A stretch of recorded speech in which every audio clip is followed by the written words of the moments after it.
माँ, आज खाना हमारे साइड खाना।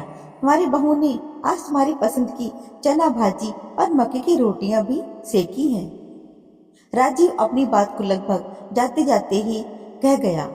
जो देहरी पर बैठी उसकी बूढ़ी माँ ने अच्छी तरह सुन भी ली थी। सुनती भी क्यों ना, आज पूरे 1 महीने बाद बड़े बेटे के घर से खाने का बुलावा आया था। बूढ़ी माँ के 3 बेटे और 2 बेटियां थी। पति का देहांत हो चुका था। बेटियां ब्याह कर जो गईं तो भाई भाभी के घर लौटकर न आ पाईं। आती भी किसके घर। भाइयों ने 1-1 महीने माँ का बंटवारा कर रखा था। मजाल है कि 1 महीना होने से पहले दूसरा उसके हाल भी पूछ ले।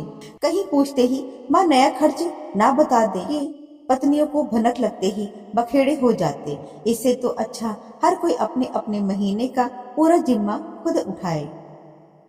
इधर बूढ़ी माँ अपने जीवन के उन दिनों की स्मृति में खो जाती जब तीनों बेटों को अपनी छोटी सी रसोई में उनकी पसंद की हर चीज बनाकर खिलाती और तीनों उंगलियां चाट चाट कर बड़े मजे से एक दूसरे के साथ खाते और खिलखिलाते। ये नजारा देख माँ को जो असीम सुख मिलता वो संसार के हर सुख से ऊपर होता। जब भी त्योहार या उत्सव आते थे घर की रौनक में 4 चांद लग जाते थे। घर में आने जाने वालों का जमावड़ा भी तब बड़ा ही सुखदायी लगता था। सारा घर चाचा बुआ मौसी मामा की पुकारों से गूंजने लगता। सबके बच्चे यहाँ वहाँ दौड़ते भागते। घर की बेटियां चाय नाश्ते खाने पानी के इंतजार में मशरूफ हो जाती। किसी को पूरी नहीं खाना तो रोटियां सेकी जाती। कोई उबला पानी मांगता तो कोई एसिडिटी से परेशान काली चाय की फरमाइश करता। उधर आंगन में खाट डाले फूफा जी मोहल्ले के 4 लड़कों के बीच घिरे अपनी वीरता और शौर्य की कहानियां सुना सुनाकर हंसाते।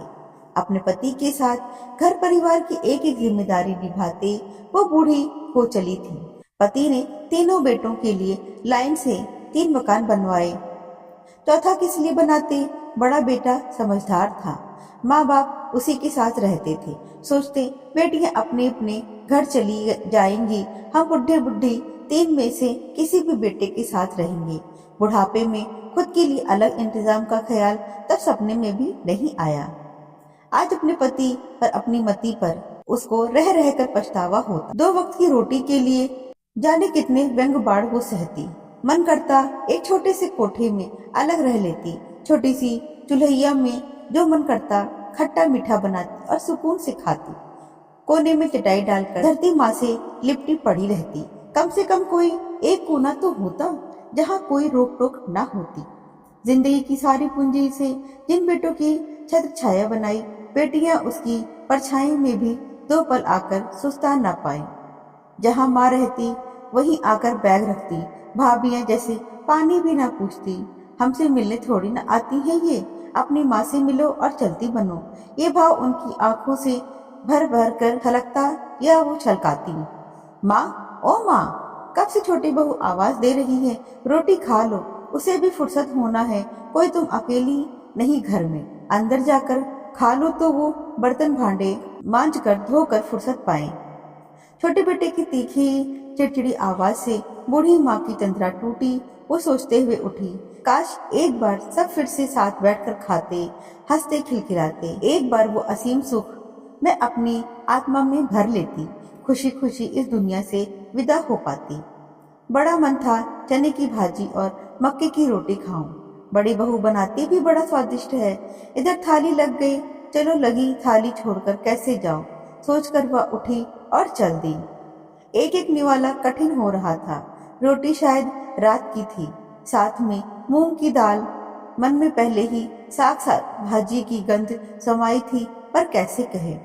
घंटा भर बाद बड़ी बहू तमतमाती चली आई। उसके बुलाने के बाद भी माँ नहीं आई। जाने कैसी अकड़ है बुढ़िया को, कहकर हंगामा खड़ा कर ही दिया। बात बढ़ती गई। एक बार फिर बटे हुए बेटों ने निष्कर्ष निकाला कि लड़ाई की जड़ माँ है। ये जब तक जिएगी ग्रह शांति नहीं आएगी। जाने कैसा पल था, कैसी घड़ी।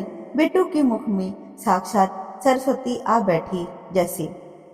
मुंह का निवाला माँ के गले से नाक के रास्ते जा फंसा। वह छटपटाने लगी। सब दौड़े। माँ को उठाया, पलंग पर लिटाया। माँ की जान निकलने को देखने लगी थी, लेकिन उसकी अंतिम इच्छा उसे भी ना निकलने देती थी। अस्पताल की दौड़ भाग भी हुई और आखिरकार बूढ़ी माँ की तकलीफ ईश्वर से देखी ना गई। वो शांत हो गई। माँ शांत हो गई कि खबर फोन पर बड़ी तेजी से फैलाई। बेटियां रोती बिलखती आईं और एक एक कर बूढ़े होते हुए बुआ, चाचा, मामा, मौसी, फूफा और साथ आए उनके नाती नातिन। सालों बाद एक बार फिर सारा घर भर गया। बहू बेटियां खाने के इंतजाम में जुटी थीं। आंगन में खाट डाले फूफा जी भी थे और घर में दौड़ लगाते बच्चे भी। बूढ़ी माँ की पसंद की हर चीज बहुओं ने बनाई थी। सबने साथ फिर एक बार रसोई बनाई और खाई थी। उनके बीच ही कहीं बैठी बूढ़ी माँ की आत्मा यह सब देखकर असीम सुख की अनुभूति कर रही थी और अंततः यही कह रही थी, मेरी अंतिम इच्छा मेरे जीते जी ना सही मरकर पूरी हो गई। तो दोस्तों, आपको हमारी ये कहानी कैसी लगी कमेंट करके बताइए और ऐसी ही कहानियों को सुनने के लिए वेदिका स्टोरीज को जरूर सब्सक्राइब करें। धन्यवाद।